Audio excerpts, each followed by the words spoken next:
नमस्कार किसान भाइयों, मैं आशीष चौधरी आप सबका स्वागत करता हूं एडवांस फार्मिंग चैनल में।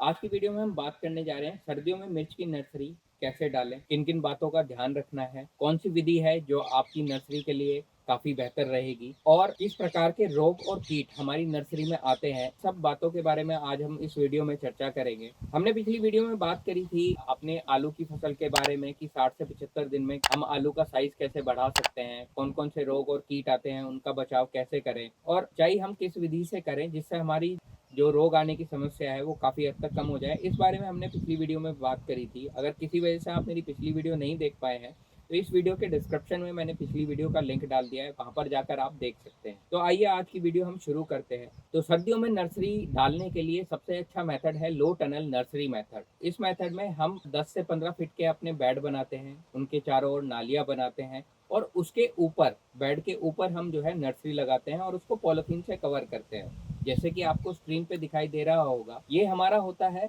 Low tunnel nursery method. अब बात आती है हमारी लाभ की, तो इसके लाभ क्या क्या होते हैं। हमारा सबसे पहला लाभ आ जाता है कि मिर्च के बीज को जमने के लिए दो फैक्टर बहुत अहम है। एक तो हमारा आ जाता है मॉइस्चर, दूसरा आ जाता है हमारा ह्यूमिडिटी। तो इस विधि में हम इन दोनों फैक्टर पे काफी अच्छा मेंटेन कर सकते हैं और टेम्परेचर भी, जो बाहर का हमारा टेम्परेचर है वो काफी कम रहता है, तो इस विधि के इस्तेमाल से हम अंदर का टेम्परेचर मेंटेन कर सकते हैं। तो ये विधि इसलिए लाभकारी है।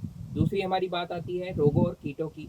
अगर हम इस विधि को इस्तेमाल करते हैं तो बाहर से जो इन्फेक्शन होने का खतरा होता है, जैसे बाहर से मकड़ी का अटैक हो गया आपका, ताकि और आपके जो है बीमारियों का अटैक हो गया, तो उसकी संभावना काफ़ी हद तक कम हो जाती है। दूसरी बात आती है हमारी, इसमें हम मॉइस्चर काफ़ी लंबे टाइम तक कंटेन कर सकते हैं और जो वातावरण से जो हमारे नुकसान होने के, जैसे वर्षा के कारण कुछ नुकसान होने की संभावना है, वो भी काफी हद तक कम हो जाती है। चौथी हमारी बात आती है कि सर्दियों में तो यहाँ पे पाले पड़ने की समस्या रहती है, तो इस विधि का चुनाव करके हमें उस चीजों से भी हम बच सकते हैं। तो ये बात हुई हमारी लाभ की। अब हम बात करते हैं नर्सरी डालने का उपयुक्त समय क्या रहेगा।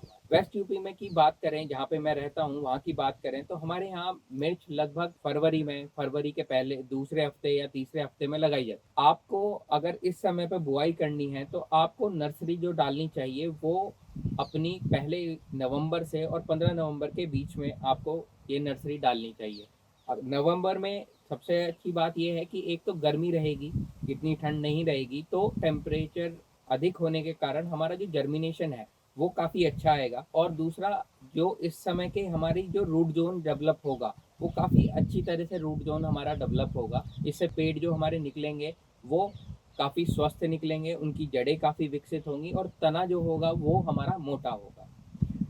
उपयुक्त समय हमारा, हमने बात करी 1 नवंबर से 15 नवंबर के बीच आपको लगाना है, ताकि आप अगले आने वाले 15 दिन में अच्छा जो है अपना जर्मिनेशन ले सकें। दूसरी बात आती है हमारी कि मिट्टी के चुनाव की। अब नर्सरी आप लगाने जा रहे हैं तो मिट्टी का चुनाव बेहद ही इम्पोर्टेंट है। नर्सरी के चुनाव में आपको चिकनी मिट्टी का परहेज करना है। चिकनी मिट्टी का परहेज क्यों करना है? क्योंकि जो चिकनी मिट्टी होती है उसमें हमारी जो जड़ें होती हैं वो अधिक गहराई तक नहीं जा पाती और जो पेड़ हमारा रहता है वो काफी टाइम के बाद जाके जर्मिनेट होगा, साइज रहेगा पेड़ का वो काफी छोटा रहेगा। तो उससे बचने के लिए जहाँ तक संभव हो अपनी जो नर्सरी लगाएं वो दोमट मिट्टी में लगाएं। और नर्सरी तैयार करने से पहले जो मिट्टी में ढेले हैं उनको लगभग खत्म कर दीजिए, क्योंकि ढेले नहीं होने चाहिए आपकी नर्सरी में। हमारी अगली बात आती है बेड के साइज की। बेड का साइज हमारा क्या होना चाहिए? तो बेड का साइज जो आदर्श रहता है वो लेंथ रहती है हमारी 10 से 15 फीट, हमारी जो ब्रेथ रहती है मतलब चौड़ाई रहती है वो 3 फीट के अराउंड, और जो हमारी हाइट रहेगी वो जो हमारी जमीन है उससे जो है 8 इंच के ऊपर हमें जो है बेड का बनाना है। और बेड बनाते समय एक और ध्यान दें, जब आप बेड बनाएं तो उसके चारों ओर हमें नालियां अवश्य देनी है, जिससे हमारा पानी का जो निकास है वो अच्छी तरह से हो सके। ये बात हुई हमारी बेड के साइज की। अब बात करते हैं कि हमें बेड हम तैयार कर रहे हैं तो उनमें किन किन बातों का ध्यान रखें। पहली बात आती है हमारी, जो आपका बेड है, आप नर्सरी डालने से पहले आपको एक बार पानी देना है।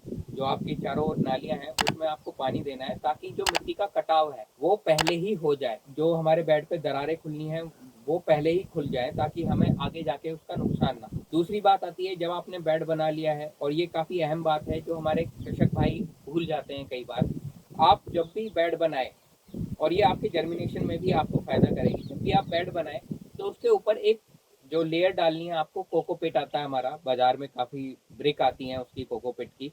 तो उसकी जो आपको ब्रिक को पानी में मतलब घर में लाके पानी में डाल के उसे जो है आप अच्छी प्रकार से धुला लें और फिर सुखा के उसको आपको बेड के ऊपर डालना है। कोकोपिट डालने के क्या क्या फायदे होंगे? कोकोपिट डालने का नंबर एक फायदा ये होगा कि आप एक लेयर नीचे बिछाते हैं जी, उससे जो आप ट्रांसप्लांट करेंगे फरवरी में, तो प्राइमरी जो आपकी रूट होगी उसको डैमेज होने का खतरा काफ़ी कम होगा। दूसरा, जो हमारे फ्यूजेरियम या फाइटोबियम विल्ट आती है, ये ज़मीन से जुड़ी हुई हमारी जो है जितनी भी विल्ट हैं, उनसे हमारा कहीं न कहीं बचाव हो जाता है।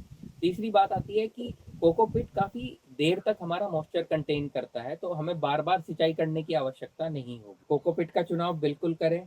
तीसरी बात हमारी आती है, जब आप बेड बना रहे हैं तो फर्टिलाइज़र और फंजीसाइड आपको क्या डालने हैं। तो फर्टिलाइज़र के बारे में बात करें तो प्रत्येक बेड पे आपको 1 से 1.5 किलो डीएपी का इस्तेमाल करना है और उसके साथ आपको कोई भी सिस्टमेटिक फंजीसाइड, जैसे मैं अपने खेत में इस्तेमाल करता हूँ, तो जो भी कभी मैं बेड बनाता हूँ तो 50 से 60 ग्राम कार्बन डाइजम और मैनकोजेब हमारा एक कॉम्बिनेशन आता है, उसका हमें इस्तेमाल करना है 50 से 60 ग्राम प्रति बेड के हिसाब से। ये 3 बात आप अवश्य ध्यान में रखें बेड बनाने के बाद। अब अगली बात आती है हमारी बुआई या नर्सरी हम किस प्रकार डालें। तो आपका बेड तैयार है, आपको बेड पे नर्सरी डालने पे हॉरिजॉन्टल या तो चौड़ाई के शेप में या फिर लंबाई के शेप में आपको लाइनें निकालनी है। लाइन से लाइन की दूरी 1 इंच रहेगी। उस पर आपको अपना बीज उसमें थोड़ी थोड़ी दूर पे डालना है। डालने के बाद आपको उसे मिट्टी से बिल्कुल कवर नहीं करना है। आपके पास जो है वर्मी कंपोस्ट हो या फिर राख, इन दोनों में से किसी भी चीज़ का आप इस्तेमाल कर सकते हैं। वर्मी कंपोस्ट इस्तेमाल करने से पहले उसको छान लें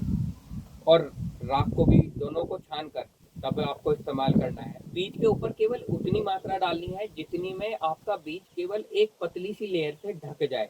ज़्यादा मोटी लेयर आपको उसके ऊपर नहीं डालनी है। अगर ज़्यादा मोटी लेयर डालेंगे तो उससे हमारा एक नुकसान होता है कि बीज का जर्मिनेशन हमारा लेट हो जाए। तो केवल ढकने के उस पे आपको केवल जो है वर्मी कंपोस्ट या राख या दोनों को मिला के भी आप इस्तेमाल कर सकते हैं। तो आपने नर्सरी डाल ली है, आपने बुआई कर दी है, उसके बाद जो हम पहली सिंचाई करेंगे उसमें हमें जो है इमिडाक्लोरोपिड 17.8% जो हमारी आती है उसको अपने स्प्रे पंप में डालना है। 20 लीटर के जो 15 लीटर या 20 लीटर के जो आपके स्प्रे पंप आते हैं उसमें आपको 10 ml इमिडाक्लोरोपिड एक पंप में डालनी है और उसके ऊपर छिड़काव करना है। तो बेड पे हमेशा हमेशा ध्यान रखना है कि हमें जो भी सिंचाई करनी है वो स्प्रे पंप के द्वारा ही करनी। तो पहली सिंचाई में आपको मैंने बता दिया कि मीडा क्लोरोप्रिड का इस्तेमाल करें। उससे के क्या फायदे होंगे? जो आपकी जमीन से जुड़े हुए कीट हैं, जैसे आपके चींटियां हो गई या दीमक हो गई, उनसे आपका जो है बचाव हो जाएगा, वो आपके बीज को क्षति नहीं पहुंचाएगी। आपने सिंचाई कर दी, उसके बाद आपको बेड को कवर करना है। 40 माइक्रोन की पॉलिथीन आती है और पॉलिथीन आपको ट्रांसपेरेंट लेनी है जिसमें हमारा सूरज का प्रकाश अंदर आ सके।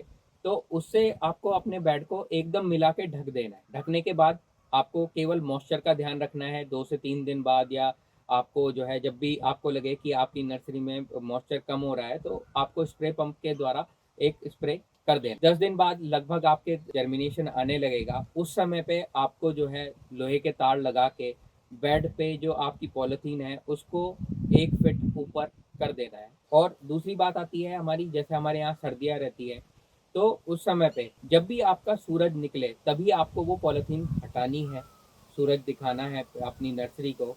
और सूरज के छिपने से पहले आपको दोबारा से वो पॉलिथीन का कवर आपको रख देना है, बंद कर देना है, ताकि उसका मॉइस्चर बना रहे या फिर उसका टेम्परेचर बना रहे। इन चीज़ों का हमें विशेष रूप से ध्यान रखना है। ये बात हुई हमारी नर्सरी डालने की।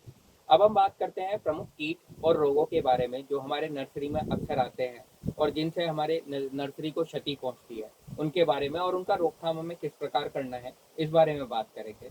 तो पहला हमारा कीट आ जाता है सफ़ेद मच्छर, एफिड या जेसिड। अगर ये समस्या आपको दिखाई देती है अपनी नर्सरी में, इसकी पहचान आप कैसे करेंगे कि आपकी जो नर्सरी के पौधे निकले हैं उसके जो आपके ऊपर की पत्तियां होंगी उन पे जो है रस चूसक कीट, आपको अगर एसिड दिखाई देता है तो हल्के हल्के हरे कलर के छोटे छोटे कीट आपको ऊपर दिखाई देंगे, या फिर पत्तियां जो है अंदर की तरफ मुड़ जाएंगी। उस समय आप समझ लीजिए कि इन कीटों का आपका आक्रमण हो चुका है। तो उससे बचने के लिए आपको एक बाजार में टेक्निकल आता है इमिडा क्लोरोपिड 17.8%, 10 ml प्रति पंप यानी प्रति 20 लीटर पानी में आपको इस्तेमाल करना है। या फिर अगर इन रोगों की अधिकता बहुत अधिक है कि बहुत उग्र है ये रोग, तो उस समय पे एक टेक्निकल आता है हमारा इथियोन 50% ईसी फॉर्म में आता है। इसकी 20 ml प्रति पंप के हिसाब से आपको अपनी नर्सरी में छिड़काव कर देना है। दूसरी हमारा जो समस्या आती है वो आता है हमारी मकड़ी की।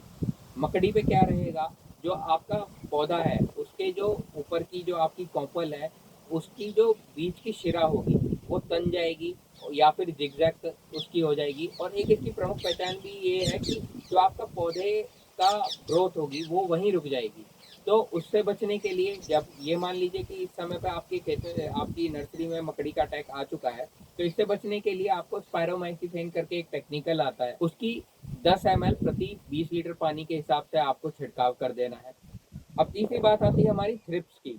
थ्रिप्स और मकड़ी आपको लगभग सेम दिखाई देंगे। थ्रिप्स में आपको हल्का सा फर्क ये दिखाई देगा, इसमें जो आपके पौधे की ऊपर की कोपल की जो पत्तियां हैं, वो जो मिड रिब है वो तनी हुई नहीं दिखाई देगी, बल्कि पत्तियां जो है आपस में मिलती हुई दिखाई देंगी।